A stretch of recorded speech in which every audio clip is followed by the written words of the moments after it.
everyone, it is finally time for another Q&A video.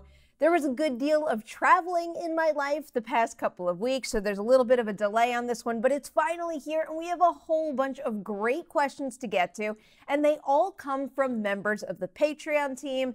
They're on a specific tier. If you want to know how to send in a question, there's a link that'll give you the description of every tier of the campaign right at the bottom of this video right now, so go check it out. Gotta jump into it all though, and our first question today is one from Ryan, and Ryan is asking, what movie on the AFI 100 Greatest Movies list do you think should/will get a remake in the near future? Going through this list with this question on my mind, I was surprised how many of these have already been either remade, they're a done deal, or they're being remade right now, like West Side Story. Of course, Steven Spielberg is working on a new version of that. King Kong has already been redone. I could go on and on about this, but the movies that I'm going to focus on right now, this first one here, is actually not a straightforward remake, but it's a prequel. And it's a prequel that I've been waiting to hit the big screen for quite a while, and it's Wicked, which of course is the prequel to Wizard of Oz. I think I've told you guys this before, but even though I was living in New York City and I should have been seeing a whole lot of Broadway shows, I wasn't really, but one of the first Broadway shows that I saw, and yeah, I got kind of obsessed with, kept going back and seeing it again and again, was Wicked. I love that story. I love what it does for those two characters. Of course, the Wicked Witch of the West and Glinda the Good Witch. And I've just been dying to see that story told on the big screen because it is so cinematic. I still know every word to pretty much every song in that show. So I'm really looking forward to that one. And I also think the idea of remaking Rear Window with a modern spin has a lot of potential. Of course, the movie Disturbia with Shia LaBeouf was inspired by Rear Window, but it's been a while since that movie came out, and I think the idea has a lot of potential, especially when you consider including certain modern technology now, because think about how many elements could come into play with the most simple thing being the abundance of indoor and outdoor cameras that we place around our homes to monitor them at this point. I mean, really, there are so many things you could do to modernize that original story and actually have something to say about the way we live our lives right now. So I would put that on my list as well. And with that, I am moving on to the second question. And this one comes from Kavi, who's asking, I know you just got through marathon movie experience at Sundance, but what's the longest movie marathon you've ever done at home or with friends? Do you remember what movies they were? So Kavi, this question is actually making me realize that I need to plan more movie marathons with my friends because I think outside of film festivals, I haven't really done all that many, or at least all that many that were super planned and memorable, because there's been a lot of times where I had an entire free day and all I want to do is sit on the couch and watch movies. A lot of times when I go home to see my family, we watch movies all day and I love that, but I couldn't tell you a list of, let's say, 3 or 4 in a row that we've actually watched. But just to give you one quick example here, one of the most recent marathons I've done that I will never ever forget is season 1 of the TV show Scream for MTV. So I feel like with the rise of binge watching TV shows, those are the marathons that I've done most often lately. But in terms of Scream, it was when Nightmares was on, and because I love Scream so much and I was so excited for that series, I agreed to do a review of season 1, and I was the only one who had watched 1 or 2 episodes at the time of that show. So I'm like, all right, no big deal. I will spend one evening and I will just catch up on it all. For some weird reason, I think I thought that the season was only 6 episodes, and then when I sat down to watch it, I got around to episode 5 and realized, oh no, it's actually 10. So I think I stayed up until something like 4 o'clock in the morning, binged the entire season 1 of Scream, and then went to work next day, regular time, at like 9 o'clock in the morning, and I did the episode of Nightmares and did a full review of season 1, which I think was well worth it in the end. But when I think about how many hours I had to sit on the couch and watching until like almost close to when the sun came up, maybe it was a little bit of a crazy thing to commit myself to. But I did it, and you know what? Whenever I do plan some sort of movie marathon in the near future with friends, Kavi, I'm going to tell you about it. All right, question number 3 now is from Kaiser, who asks, what are your thoughts on politics being brought into the Hollywood spotlight? namely in the Oscars, the Marvel Cinematic Universe, and the Star Wars franchise. Should people in Hollywood quit promoting politics? Like just about everything in the real world, I think this is a great thing if it's done right. I do understand that not everybody out there wants to go to a movie to hear about a political message or just to escape the realities of the real world, especially the more troubling ones. You just want to sit back, relax, and enjoy a great story. I totally get that, but the truth of the matter is, movies are inspiring. They're inspiring and they're influential, and it's a really unique storytelling model that can truly transport you into somebody else's shoes, into somebody else's world that maybe you weren't able to tap into and fully understand before. And for that reason, I really applaud what the movie-making industry is doing right now, telling different stories from different perspectives, giving those opportunities to people that didn't have them before, because depending on your race, your sex, your sexual orientation, you name it, you might not have had the same opportunities as others before. So the fact that this industry is finally recognizing that and starting to make these stories the norm, I think that's fantastic. I mean, I'm thinking about how often I have to preface female filmmaker when it comes to talking about a female director getting a job. And I know it's not something that I want to keep saying over and over again, but it's not the norm right now. And I think it needs to be said out loud until it just becomes everybody's on the same level. We're all on the same playing field. And once that happens, I think that's going to be lasting change. And I think everything we're seeing right now is kind of taking steps towards that. So I'm all for it for that reason. And when it comes to things like the Oscars and using those acceptance speeches to send a message, talk about some real world problem that you're very passionate about, if that's what you want to do with your time on that stage and you've won, let's say, an Academy Award, you have earned it. I mean, just think about all the teeny tiny things in your life that have stuck with you, because when someone gets up on that stage and says something that somebody out there who's feeling super alone and like they're not worth it and they don't know how to achieve their dreams,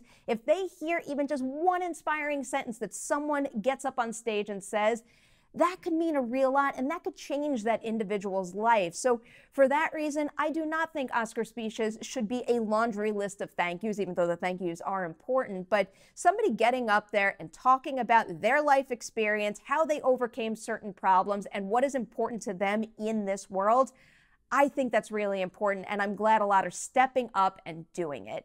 Now we're moving on to the fourth question, and it's from Michael, who's asking, is the Disney streaming service going to be worldwide or just America to start with? And I'll understand if you don't know the answer. All right, Michael, there is an answer at this point in time, but given the fact that the service is expected to launch in November of this year, I do think that we're going to hear more as we go along, especially with Star Wars Celebration coming up very soon. The Mandalorian no doubt will be a highlight there, so I'm hoping we get some more information in Chicago, but based on an investor call, I believe it was, that happened in November, Bob Iger had said that the service is going to launch in the United States in November of 2019. And then what's expected to happen is that it's going to launch in other areas, in other markets thereafter. So I don't believe we have any concrete dates on other territories, but it's gonna happen. There's also an option to go on over to the Disney Plus website, and I believe you put in your email address or some other form of contact information, and they'll give you alerts. So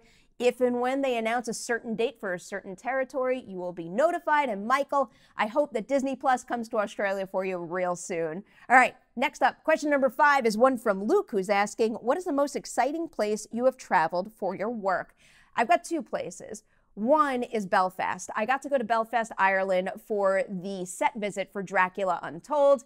Yeah, things didn't really pan out for that movie all too well, but it was a great set visit, a very interesting set visit, because I did see a lot of stuff that didn't make the final cut, and it's always interesting to consider how a movie evolves over the pre-pro process, then the production process, and then in the edit. But one of the coolest things about that trip was, one, the group of people I got to stay with, and also it was an unusual set visit because usually you're in and out. You go, maybe stay one night, do the set visit the next day, and then maybe stay one more night, and then you go straight home.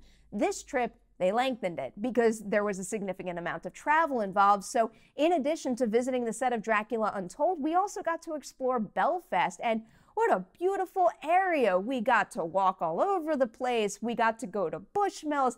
I had a blast on this trip and had a blast with a whole bunch of great people. I will never forget that one. Another favorite of mine is, you might have heard me speak about this before, but one of my favorite places in this world is Iceland. And back in, I believe it was 2012, so you guys know about Child Eater, the feature film. It grew from a short film version that I made in film school with my good friend Erlinger, who is also the director of Child Eater, the feature, and a great movie called Rift, which you should check out. But when we made Child Eater, the short, it got into the Reykjavik International Film Festival, and Erlinger was like, well, why don't we go to Iceland? So I went to Iceland for a full week, got to stay with Erlinger and his family, something I've never done while traveling before, and it was incredible. We just had so many great meals. We did a whole bunch of sightseeing that Erlinger's friends there set us up with. Another great company you should check out is called Pink Iceland. They were so generous, and I just loved exploring the area. The festival itself was incredible. Dario Argento was there.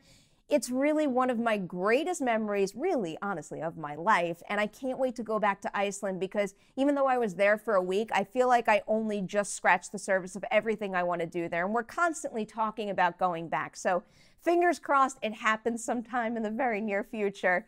All right, we got another question, and it's our last question. It's from Evan, who's asking, if you could sit everyone in the world down to watch 3 movies, what would they be and why? This list here, they're not my favorite movies of all time. They are the movies that I think the world will benefit from seeing right now. So to kick this off, I'm going with the movie Get Out. Admittedly, I did consider putting Us on the list instead, but I think the allegory in Get Out is a little bit clearer, so I'm going with that one. So from the allegory perspective, I just think that Get Out does a really beautiful job functioning as a piece of social commentary that challenges you, one, to really put yourself in somebody else's shoes and experience how they might feel in a certain environment, but then also, it lets you take that with you in a way that it forces you to reassess how you behave and rethink how you behave and certain morals and ethics you might have. So I think that it's very effective in that sense. And also, as a horror lover, I just love that we're getting more horror genre content that is operating on a level that is well beyond just the typical jump scare, because I understand that stuff is not for everybody out there, but the fact that we're getting scary stories that are super thoughtful and leave you with something really interesting and meaningful to chew on is so exciting. So I want people to see it for that reason also. Another one I'm going to throw out there is Won't You Be My Neighbor? Oh my God, there's so many wonderful, inspiring messages in that movie. In particular, this one line that I wrote here, the greatest thing that we can do is to help somebody know that they're loved and capable of loving. And really, what better message to put out into the world right now? There's a lot of things from Won't You Be My Neighbor that I'm holding tight to and really just made me feel good and inspired and hopeful last year. And there are things that I'm going to continue to revisit, but for anyone who hasn't seen it, there are so many really beautiful things that I think are well worth hearing, being reminded of, repeating over and over. So I will continue to spread that movie as far as I can get it. Now, the last one here is Inside Out. And I'm putting this on the list because I think everybody out there might find it a little challenging to process emotions sometimes. And for me with that movie, I mean, it sounds silly, but being able to visualize certain things the way that Inside Out shows it to you with the emotions and their behavior and the personality islands and just the way that the mind is represented in that beautiful, colorful world that they created, it actually kind of helps. It helps to be able to think of your emotions as things that need to work in tandem and not necessarily sadness is something that's bad if you feel. It's not about sadness being bad and trying to block that out of your life. It's about sadness and joy working hand in hand. I just look at a movie like Inside Out and I kind of wish I had it when I was a little kid. I think it would have helped me then, but it really did make a difference for me as an adult too, and it's one that I love revisiting, and I truly believe that anybody out there could come to appreciate certain ideas and certain ways of managing your emotions that this movie puts out there. So Get Out, Won't You Be My Neighbor, and Inside Out. That's my list, Evan, and that is my latest Q&A video. A huge thank you to all you guys for sending in these great, thoughtful questions. I really appreciate it, and I really appreciate your support on the Patreon campaign, too. Just to give them another extra shout out, those are Ryan, Kavi, Kaiser, Michael, Luke, and Evan. You guys rock. Thank you so much. And a huge thanks to everybody out there watching this video. It means a lot to me. Hope you have a good one. I will see you real soon with more videos.